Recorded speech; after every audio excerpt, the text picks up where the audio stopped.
Magandang hapon po sa inyong lahat. Purihin po ang ating Diyos muli sa napakagandang araw na binigay po niya sa atin, no? Isang araw ng Miyerkules. At patuloy pa rin po tayo sa kalagayan na nasa GCQ. Alam niyo po, nais ko pong ipaalala sa inyong lahat, mga kapatid, na ang GCQ po ay walang pinagkaiba sa ECQ.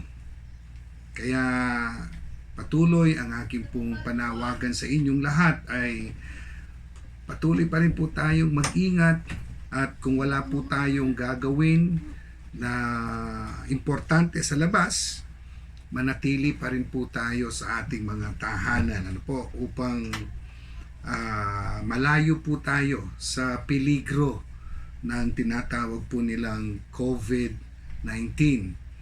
Meron po akong mga dinidiscuss na bagay pagsapit po ng July, at ito po ay i-announce sa inyo ng inyong mga cell group leaders. Ako po ay nagpapatawag ng mga mentoring everyday sa bawat church, at binibigyan ko po ng information ang mga cell leaders natin kung ano ang pinagpipray natin na pinaplano po natin pagdating po ng July. Antabayanan po ninyo ang bagay na yan, at patuloy po nating pag-pray, mga kapatid, na patuloy po tayong gabayan ng Diyos sa lahat po ng ating ginagawa, in particular sa ministry. Purihin po ang Panginoon. Sa hapon pong ito, nais ko pong ibahagi sa inyo ang kwento ng isang balo, kung papaano niya naranasan ang kapangyarihan ng Panginoon sa kanilang buhay. Ang pamagat po ng ating topic sa hapon pong ito ay breaking the barrier of poverty. Alam niyo po, sa akin pong pagmamasid sa behavior po ng tao, yung salitang poverty, siguro po kung ilalagay po natin yan sa Tagalog, yan po yung salitang karukhaan, Parang ang hirap sabihin pagkakapampangan ka, Karukhaan, Poverty, na parang mas mababa pa, yung level nito sa pagiging mahirap, The status or the level is a little lower ng pagiging mahirap. Okay po. Ngayon, ang napansin ko po, o ang aking personal observation dito, poverty sometimes is in the mind of a person. How you define, how you accept poverty depends so much on what you are thinking about your life and what you understand, about your situation. Kasi po, ang tao kung minsan pinagbabasihan niya yung poverty level dun sa availability ng resources. Sometimes pwede ka namang mamuhay outside the spirit or atmosphere of poverty depending on what's on your mind, kung ano yung nasa isip mo, kung ano yung naiintindihan mo sa iyong buhay, sa iyong sarili. Pag sinabi po natin breaking the barrier of poverty, ang nais po nating pag-aralan dito, blessing. Kasi pag binibreak mo yung barrier ng poverty, you are looking at the path or way going or towards blessing. Papunta sa pagpapala ng Diyos. Meron pong nagsabi, isang kaibigan, ang sabi niya, ang isilang na mahirap ay hindi kasalanan. Ibig sabihin, hindi mo kasalanan kung ano ang estado mo nung ikay isilang. No? It is not a problem or it is not a sin on your end to be born poor. Hindi mo kasalanan 'yon. All right? Pero ang sabi niya, but to die poor is a tragedy. Ibig sabihin, kung ikaw ay isinilang na mahirap at namatay kang mahirap, ibig sabihin, wala kang ginawa sa buhay mo. You didn't do anything about your life. Ang ibig sabihin nun, naging irresponsible ka. Alright? Yan din po ang isang tatalakayin natin sa topic na ito. No? Encouraging each one, encouraging ourselves to be more responsible. Kasi yan din po ang isang paraan, no, para malabanan natin ang karukhaan, no, yung poverty. Alright? Hindi ko po alam kung how you will accept that statement from a friend na sinabi ko po sa kanyo, galing po sa kanya yung statement na yon. Ulitin ko, to be born poor is not a problem. But to die poor is a big tragedy. Isang malaking trahedya ito sa ating buhay. Iilan po ito sa mga mapapag-aralan po nating aral ngayon.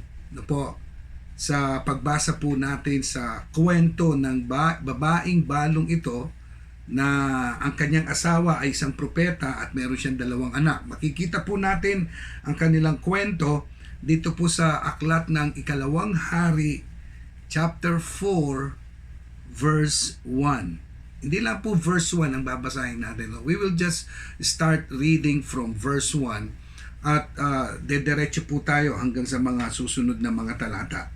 Ganito po ang mababasa natin.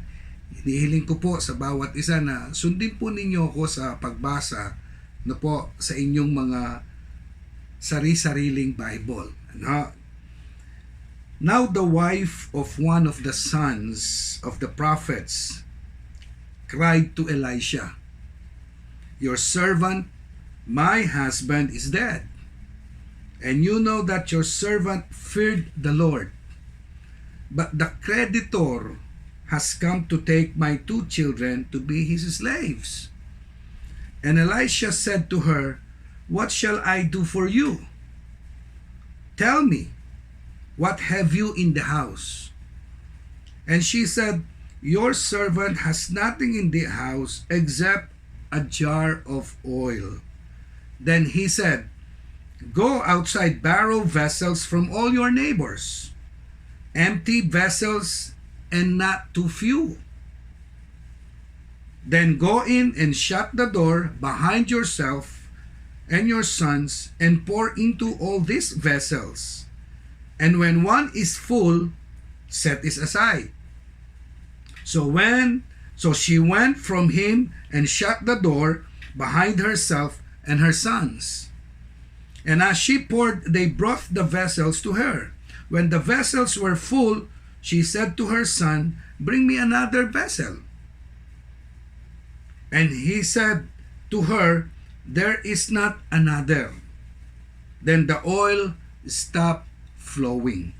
She came and told the man of God, and he said, "Go, sell the oil, pay your debts, you and your sons can live on the rest." Pagpalain po ng ating Diyos, ng ating Panginoon, ang pagkabasa po natin sa kanyang mga salita.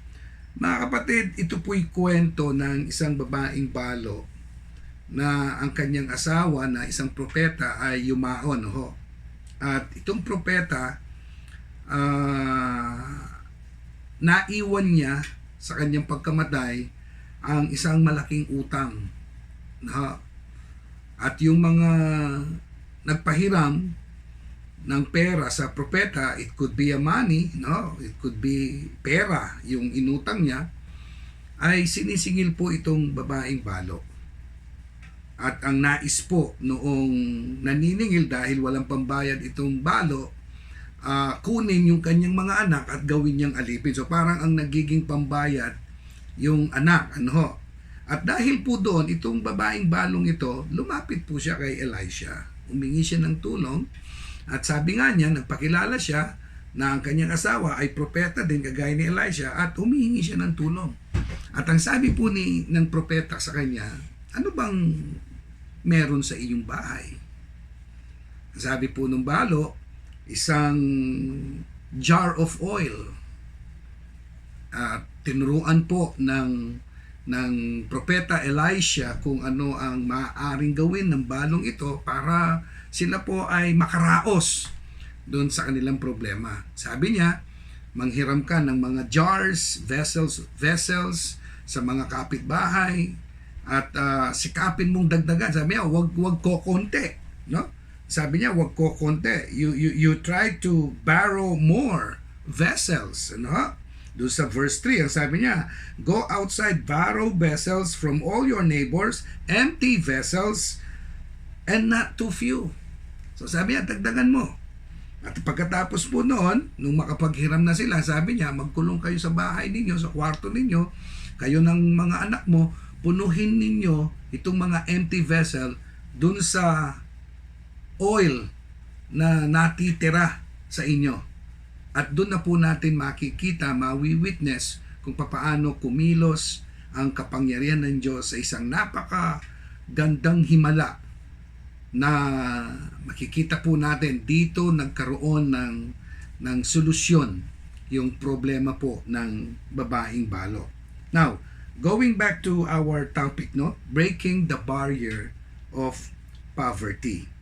Sabi ko nga po kanina sa inyo, out from this narrative, out from the story of the widow, meron po tayong mga aral. Meron po tayong mga lessons na madidiskubre na kung papaano nalampasan ng babaeng balo kasama ng kanyang mga anak itong kahirapang ito. At ito po ay magbibigay din sa atin ng napakalaking aral. Now, what are these lessons? Alright? Una po, no, ang unang lesson na nakita ko dito, kung ano ang nasa sa iyo kapag ka ito ay ipinagamit mo, no, sa kagustuhan ng Diyos, doon mo masusumpungan ang pagpapala ng Panginoon. That's the first lesson. Ang pangalawang lesson, no po, kung minsan, na po, situations in life will challenge your faith. Po, at doon, no, makikita mo may mga pambihirang bagay o sa English ridiculous, no? O siguro sabihin natin kalokohang mga bagay sa iyong pangunawa na kailangan mong gawin, no? Para makita ang himala ng Diyos. Sa English, ridiculous act will result to miraculous things. Ridiculous act will result to miraculous things. Papaliwanag ko po mamaya sa inyo yun. And then number 3, lesson on how we can break the barrier of poverty in our life na makikita po natin sa kwento ng babaeng balo is when we do our part. No? Kapag ka ikay naging responsable sa iyong buhay, pagpapalain ng Diyos. Yung iyong buhay, yung iyong buhay. Ano? Now, punta po tayo dun sa unang lesson. Ang sabi po dito, what you have is what God can use to bless you. Alam niyo po, pasingin po ninyo, ang unang tanong ng propeta Elisha sa babaeng balong ito nung lumapit siya sa kanya at humingi ng tulong, ano bang meron sa iyo? Ano bang meron dyan sa bahay mo? No? Ibig sabihin mga kapatid, base na rin sa kwento kung itutuloy natin, kung ano ang meron ang babaeng ito, yun ang ginamit ng Diyos para pagpalain sila. At yung kung ano ang meron sila, nung sinunod nila yung salita ng propeta, doon nangyari ang himala ng Diyos. Ano pong ibig ko sabihin dito? Kung anong meron sa'yo, kapag ka ito ginamit mo dun sa layunin ng Diyos, dun sa kalooban ng Diyos, dun ka pagpapalain ng Panginoon. Alam niyo po kung minsan, hindi natin nadidiscover ang katotohanan na yun. Kasi mahilig po tayong magdepende. No? Na akala natin, ibig ko po sabihin magdepende, yung akala natin, ang pagpapala ay yung kapag ka napasa atin, yung mga bagay na inaasahan natin na mapupunta sa atin. For example, malalampasan ko ang kahirapang ito kung tatama ako sa loto. Saan ka nakarely? Doon sa mga bagay na wala sa'yo. Kung tatama ka sa loto, yayaman ka. Well, of course, yes. Pero mali pong pananaw yan as far as the standard of the Bible is concerned. Lalong-lalo na po dito sa kwento ng balo na pinag-aaralan natin. Ganyan po kasi tayong mag-isip, no? We thought and rely on the things we don't have to survive life. Kaya kung minsan naiinggit tayo kung minsan nagagawa nating i-compare ang buhay natin sa ibang tao. Kasi nga, akala natin ang pagpapala darating sa buhay natin kapag ka yung mga bagay na wala sa atin at nasa ibang tao, lalo na yung mga alam natin at kilala nating mga mayayaman, kung yung nasa kanila ang mapupunta sa atin, doon lang natin malalampasan ang kahirapan. Pero base po dito sa kwentong binasa po natin, ang babaeng balo, nalampasan nila ang kahirapan noong panahon na kung ano yung nasa kanila, sinunod nila yung utos ng propeta ng Diyos na gamitin para sila ay makaraos dun sa kahirapang iyon. Let me say that again. What you have in your life, my friends, kung yan ay ipapagamit mo sa Diyos, kung yan ay ipapasakop mo sa kalooban ng Panginoon, diyan ka pagpapalain ng Diyos. Huwag mong isipin na ang pagpapala ng Diyos magmumula doon sa mga bagay na wala sa iyo. No. Papasok po dito ang katapatan. Ang sabi po ng salita ng Diyos, ang sino mang tapat sa maliit na bagay, kahit sa malaking bagay, pagtitiwalaan siya ng Diyos. And that is blessing. That is blessing. Kaya kung ano yung nasa sa iyo, kapatid, kung yan ay ipapagamit mo sa kalooban ng Diyos, diyan magsisimula ang pagpapala ng Diyos. Makikita mo ang kamay ng Diyos. Gagawa ng mga himala sa buhay mo. Kaya nung itong balong ito, lumapit siya sa propeta ng Diyos at humihingi ng tulong, the first question Prophet Elisha asked from this woman, from this widow is, what do you have in your house? Ano bang meron ka sa tahanan mo? Hindi ho sinabi ni Propeta Elias, hindi ho tinanong ni Propeta Elias kung ano yung wala at kung ano yung dinidesire nilang mapunta sa kanila. It is not about that. Ang tinanong ni Propeta Elias, ano ba yung nasa inyo? Because the prophet believed. I also believe that. No? Na kung ano yung nasa kanila, kung ito ay ipapagamit nila sa Panginoon, doon mo makikita ang biyaya ng Diyos, no? Himala ng Diyos, no? Magkakaroon ng napakalaking pagkilos ng himala ng Diyos patungkol sa kanyang biyaya sa iyong buhay. Naalala po ninyo yung feeding of the 5,000?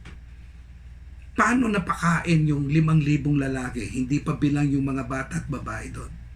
Galing lamang po sa 2 isda at 5 tinapay. Out from the things that you have, if you let those things to be used by God, Doon mo mararanasan ang pagpapala ng Panginoon. Ang mentalidad po natin kung minsan, we plan, we act, we make decisions on the things we don't have. Kaya kung minsan di natin nararanasan ang pagpapala ng Diyos Kasi hindi ka realistic.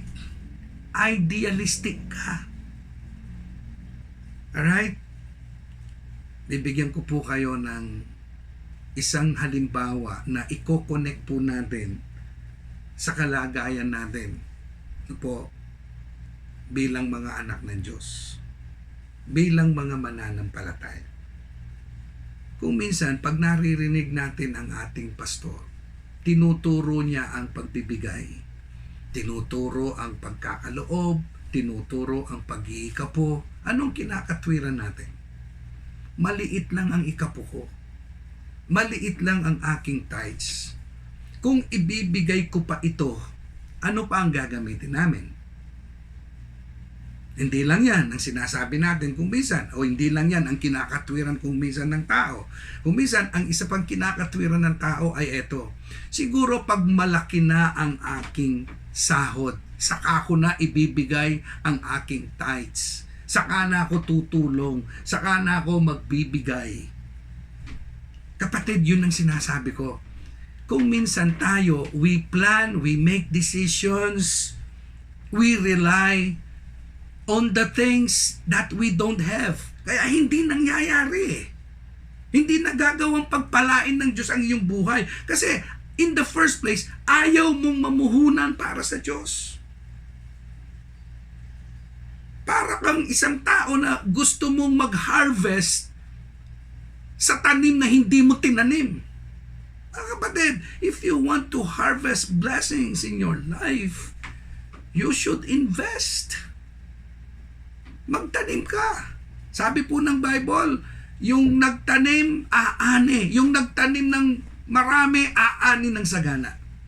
So, anong aanihin mo? Anong pagpapalang tatanggapin mo kung wala kang ininvest? Prophet Elisha thought this woman, this widow, a very wonderful secret of blessing in life. Ang sabi niya doon sa babae, may problema ka, lumalapit ka sa akin, meron kayong utang, wala na kayong kabuhayan. Ang sabi po ni Prophet Elisha sa kanya, so anong meron sa inyo? Kung ano yung meron sa iyo, ipagamit mo sa kalooban ng Diyos. At yung kalooban ng Diyos, yun yung salita ng propeta. Ano yung sinabi ng propeta? Ang sabi niya, yung langis na sinabi mong natitira sa inyo, manghiram ka ng vessel dyan, punuhin mo yung mga vessel, at kapag ka napuno mo na yung mga vessel na yan, ibenta ninyo. Saan at paano nagkaroon ng himala? Nung ang babaeng ito, sumunod dun sa salita ng propeta.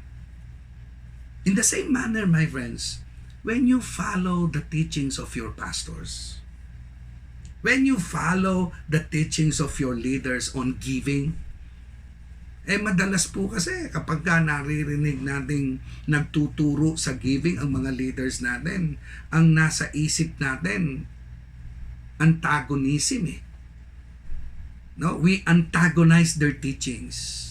Yan ang normal na thinking ng tao. Kung minsan, na-adapt natin yung mga salita ng mga hindi mananampalataya. Ano ba sinasabi ng mga hindi mananampalataya?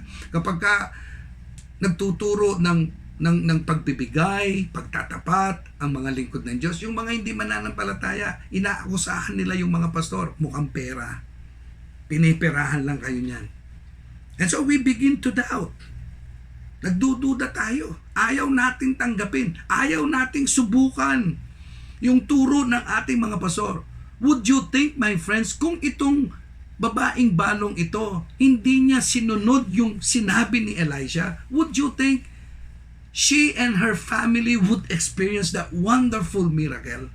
Hindi. Pero nung sabihin ng propeta na eto gawin mo, Kung ano yung meron sa inyo, gamitin mo para umunlad ang buhay ninyo.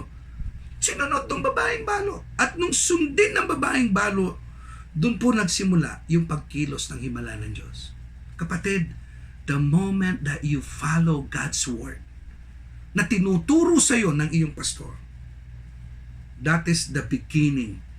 You will experience, you will witness the power of God to bless you in your life.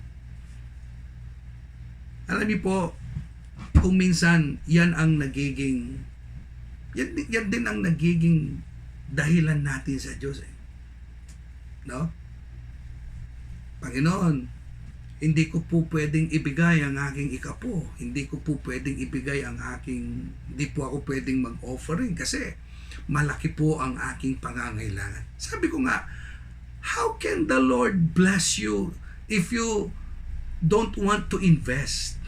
Paano ka aani kung ayaw mong magtanim? Mga kapatid, ang pagpapala po, hindi sa lahat ng oras matatanggap mo yan sa magitan ng paghingi. Maraming pagpapala, matatanggap yan sa buhay kapag ka ikaw ay nagtanim, nag-invest.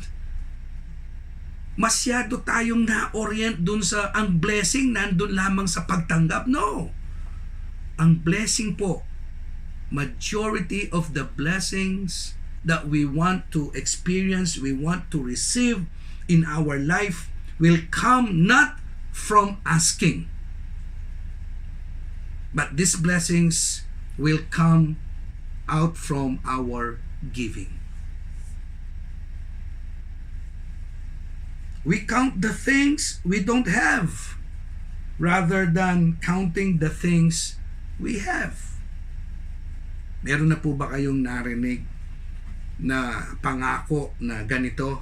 Pag yumaman ako, ako ang bibili ng gamit sa church. Pag yumaman ako, ako ang magpapagawa sa church.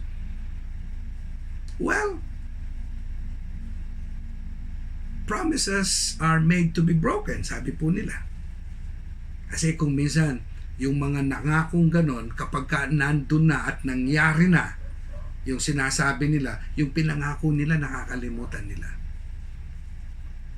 We count those things that we don't have before we act on investment. Kaya kung minsan, hindi dumarating ang pagpapala ng Diyos. Kapatid, para yumaman ka, kung ano yung meron sa'yo, gawin mong pagtatapat sa Diyos na ipagamit mo yan sa Panginoon. Hindi naman ibig sabihin na pag pinagamit mo sa Diyos yan, magugutom ka eh. Bakit? Nung bang utusan ni Prophet Elisha yung widow na mag-ipon siya ng mga jars, ng mga vessels, at ibuhos doon yung kung ano yung langis na natitira sa kanila, yun ba ay napunta sa ibang tao? Sa kanila din yun eh. So, yung mentalidad po natin, i-correct natin. Kung minsan akala natin, when we give, when we become faithful, when we act on faithfulness, akala natin nawawalan tayo, akala natin magugutom tayo. Kapatid, hindi. Because the more you give, the more you become faithful to the Lord, lalo kang bubusugin ng Panginoon. Kasi para sa iyo din yun eh. Kanya nga pagtatanim eh. Kasi pag nagtanim ka, aani ka. At pag umani ka, kanino mapupunta yun? Sa iyo.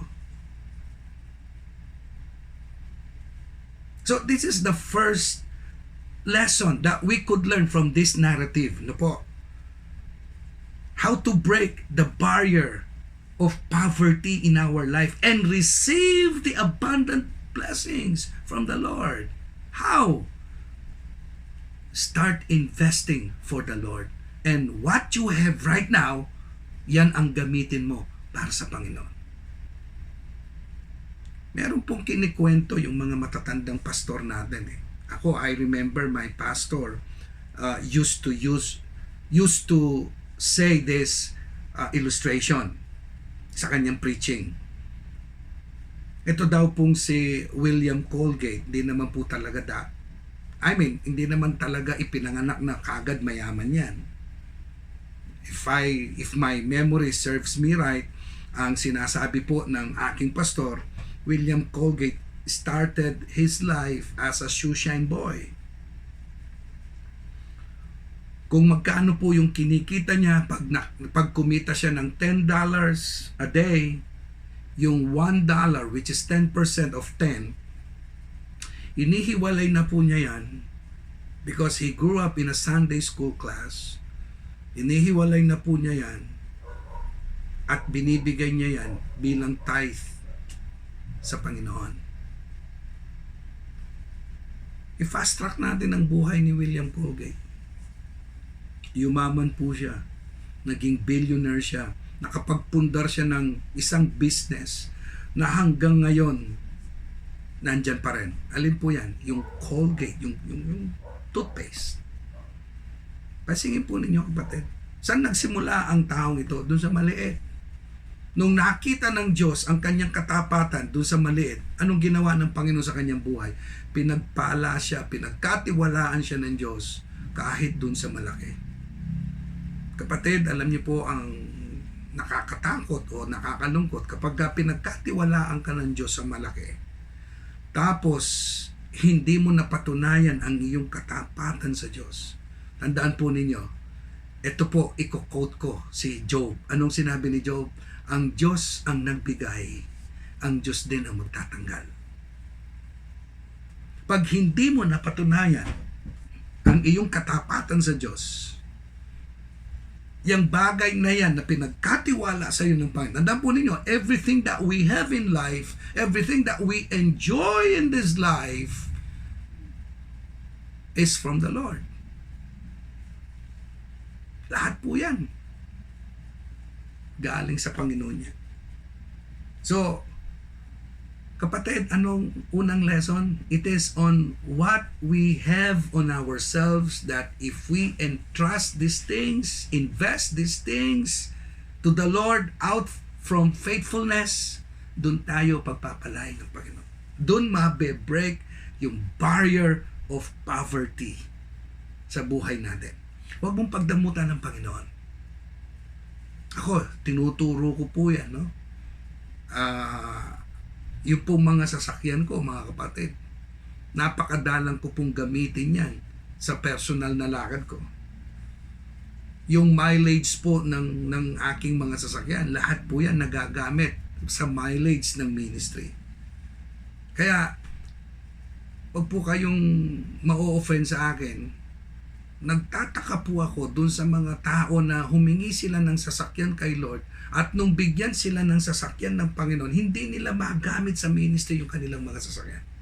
Tinitipid nila yung sasakyan nila pagdating sa ministry.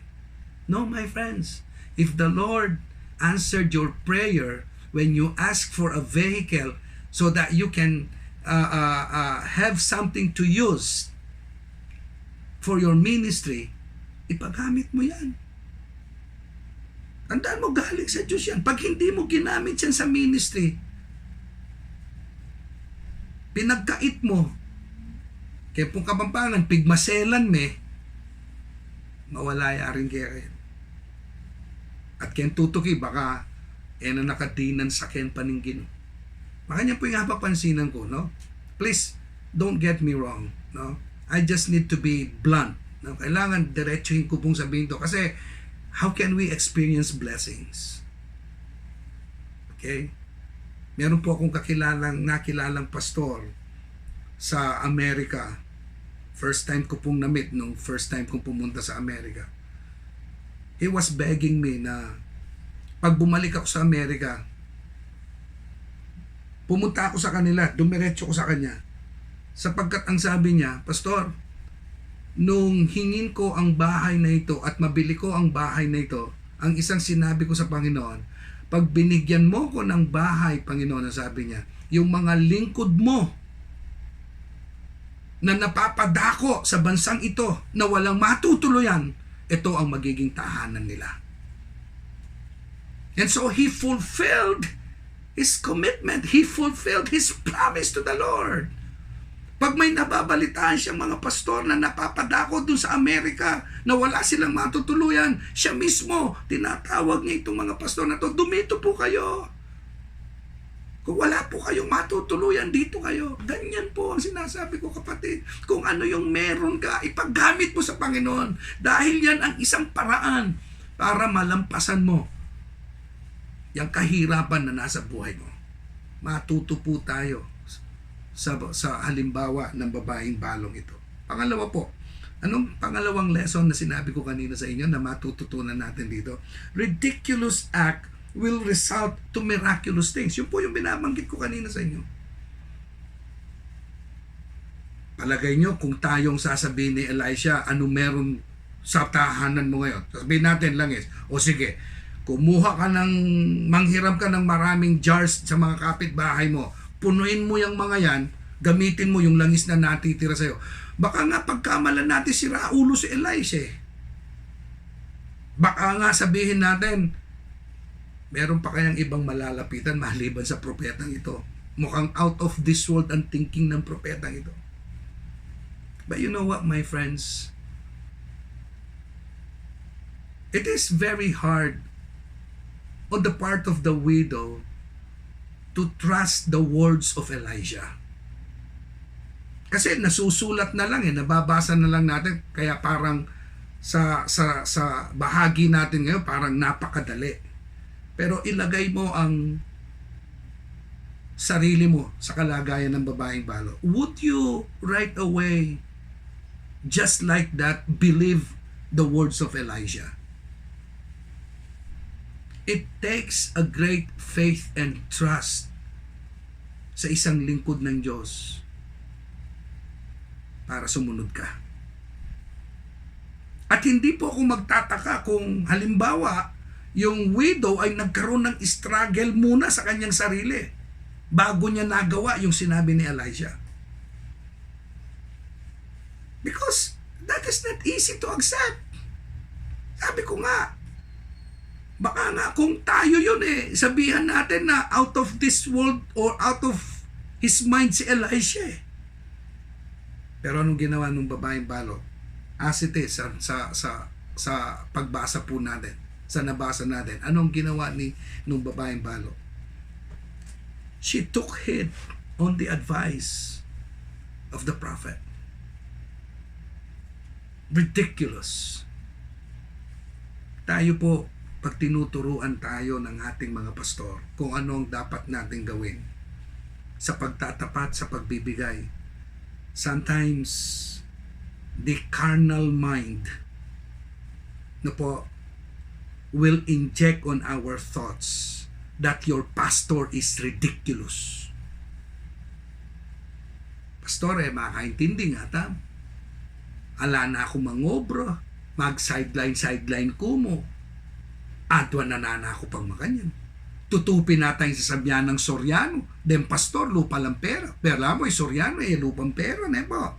Samantalang Soriano, karakal na estafa cases. Makanyang tamo maging isip Ridiculous. Nano? Chali ba ako mundalan, kay 50? Nung minsan naman, kabaligtaran so may nakitang kang maragol. May nakitang kang milyon. Nano? May nakitang kong milyon, ibigay kayong dinala na 1,000. Ridiculous na po. Pero baloy po, kapatid. Out from that ridiculous idea, the woman witnessed the miraculous work of God in her life. Sometimes the teachings of our pastors, the teachings of the word, actually yung tinuturo ng mga pastor natin hindi naman sa kanila yun galing sa salita ng Panginoon yan biblically based yung tinuturong pagtatapat, yung tinuturong pag-iikapo, yung tinuturong pagbibigay ng ating mga pastor. Pero yung carnal mind, sabi ko nga po, carnal mind, kumokontra. We tend to think on ourselves na lupa lang pera din pastor, mukhang pera yung mga pastor. Pinagkakakitaan tayo ng mga pastor. na kung susuriin po natin ang salita ng Diyos, tinuturo po ng salita ng Panginoon yan. Kung gusto mong pagpalain ka ng Panginoon, magtapat ka sa iyong ikapo. Alam niyo po, nung maging presbyter po ako sa Tarlac, I challenge the pastors to be factual. Fact. No? On their giving. Yung pong fact, acronym. Faithful. Accurate. Pag sinabi natin accurate, talagang 10% yan. Kapatid, ang anumang buto na pinutol mo at tinanim mo, kahit gaano kadaming fertilizer ang ilagay mo dyan, kung putol yung buto na yan, hindi tutubo yan. Don't expect, in the same manner, don't expect harvest kung hindi ka namang nagbigay ng accurate and faithful tithe sa Panginoon. Anong tutubo doon? Kaya ako, ine-emphasize ko po, when you set aside your tithe, when you give your tithe, it should be on the gross, not on the net. Not on the net. Basahin mo Biblia. Nasa Biblia yan, kapatid. Usong-uso yung mga Bible app ngayon. Kung meron kang Bible sa cellphone mo, Bible app, may search yan. I-search mo yung word na tithe. Ang dami, makikita mo. Tinuturo ng salita ng Diyos. Paano mo ibibigay ang iyong tithe sa Panginoon? Alright? Ridiculous sometimes. On two extreme situation. Ano po yung two extreme situation na yun? Minsan iniisip natin, si Pastor, napakahirap ko na nga. Gusto ba niya ibigay ko pa yung 10%? Gusto pa niya maging generous pa ako? Bago ko ibigay sa iba, sa akin na lang muna. Yan. Yung ating pong mentalidad na ganyan, yan ang isang nagpapahirap sa atin. Selfishness. Sabi po ng Bible, before you think of yourself, you think of others first.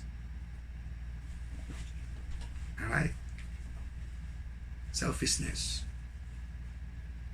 At yung isang extreme naman, yung, halimbawa, ang laki ng kinita mo, ang laki ng 10% nun. Halimbawa nga po, 1 milyon. Kung kumita ako ng 1 milyon, ibibigay ko sa church yung 100,000. Hindi mo matanggap yung katotohanan yan. Pero kapatid, ang hindi mo nakita, yung nasa sa iyo, 900,000. Yung ibibigay mo lang kay Lord, yung 10% ng 1 million, 100,000. Ang nakita mo, yung laki ng 100,000. Pero yung laki ng 900,000 na maiiwan sa iyo, hindi mo nakita yon. Ridiculous. We call these things ridiculous. But let me tell you again, my friends. Let me say it again. Sometimes out of those ridiculous acts, dun mo mawi-witness yung miraculous works ng Panginoon sa iyong buhay. Pangatlo, ito po ako magtatapos mga kapatid. Nung sinabi po nung widow kay Elisha, napuno ko na, wala nang langis. So napuno, kung ilan man yung naipon o nahiram na vessel ng widow, nagmultiply yung langis. Di ubay imalayon. Paano nga nangyari yun? Kasi naniwala siya. Sinunod niya yung salita ng lingkod ng Diyos. Alright? So, yun yung himala. Mantakin mo, konting langis, napuno yung maraming vessel na hiniram niya. And then, etong sinabi po nung propeta, nung sabihin ng widow na ito kay Elisha, na napuno ko na. At nung mapuno na niya yung vessel na yon, ito pong makikita yung isang himala. Nung mapuno na niya yung mga vessel na nahiram niya, saka tumigil na yung langis. Ibig sabihin, kung meron pang mga vessel, hindi titigil yung langis na yon. Yun ang himala ng Diyos, kapatid. Napakasagana ng pagpapala ng Panginoon sa buhay natin. Ano? Anyways, nung mapuno na po yung mga vessel na yon, nag-report itong widow kay Prophet Elisha. Anong sabi niya? Napuno ko na po. Anong sabi po ni Elisha? Ngayon, ibenta mo. Ibenta mo. At yung iba, gamitin ninyo para mabuhay kayo ng mga anak mo. At yung pinagbentahan mo, bayaran mo ang iyong utang. Kapatid, ano itong ikatlong lesson na tinuturo sa atin ng kwentong ito para malabanan po natin ang kahirapan sa buhay natin? Maging responsable ka. Alam niyo po sa Bible, sinabi po ng salita ng Panginoon, I think si Apostol Pablo ang nagsabi, yung mga tamad, yung mga irresponsable sa kabuhayan nila, they don't deserve blessings. At dito po, pasingin po ninyo, sabi ni Elisha, meron na, puno, ibenta nyo. Magbanat kayo ng buto, magtrabaho kayo, kumilos kayo, gusto mo mapagpala ang buhay mo, magtrabaho ka. Pag nakita ng Diyos na responsable ka, kumikilos ka, pagpapalain ng Diyos ang effort mo. Pero kung nakikita ng Diyos na wala ka namang ginagawa, tamad ka, hindi ka pagpapalain ng Panginoon. Bakit? Kasi hindi nagpapalaki ng Diyos ng mga anak na batugan. Hindi nagpapalaki ang Diyos ng mga anak na spoiled. Hindi ka ipapampered ng Diyos sa ugali mong yan. Kung gusto mong pagpalain ka ng Panginoon, kumilos ka, gawin mo ang bahagi mo at makikita mo, gagawin ng Diyos ang kanyang bahagi. Pagpapalain ng Diyos yung pagpapagal mo, pagpapalain ng Diyos yung effort mo. Pero kung pinapairal mo katamaran, hindi mo masusumpungan ng pagpapala ng Diyos.